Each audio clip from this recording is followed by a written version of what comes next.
Пімен Панченко. Франтавік. На ўсе лады паэмы і быліны пяюць.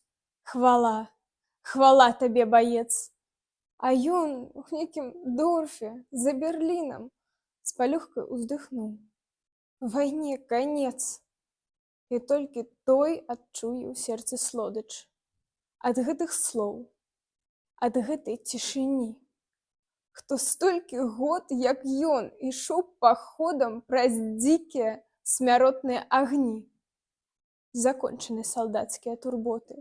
Нібы на штык павесіць на кіёк заслужаную пару добрых ботаў і франтавы апошні свой паёк.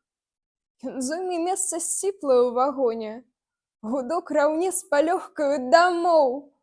Сток колу паравоз на ўсход пагоніць праз гушчары ўсіх замежных моў.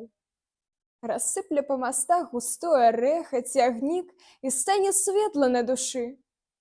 Нямецкія фарсіраваныя рэкі ўжо не фарсяць, плывуць сабе ў цішы. Мінаючы славутыя сталіцы, у зарыве чужых садоў і траў, ён будзе пазіраць і сам дзівіцца, у якую даль захопнікаў загнаў. А вернецца дахаты, жонцы, дзецям, найлепшым падарункам будзе сам. Цяплейшым стане ў тое ранні вецер. Утульней будзе нівам і лясам. Ні ордэнам, ні таннай пахвальбою суседзям ён не будзе дакучаць.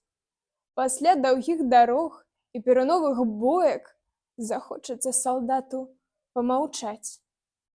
Чытаючы крыклівыя трактаты пра подзвігі свае, пра гром атак, падумае з усмешкай вінаватай. Здаецца, што было ў нас не так. А досвіткам на сенажаць з касою ў новы наступ выйдзе. Па траве яму насустрач залатой расою 100 000 мірных сонцаў прыплыве.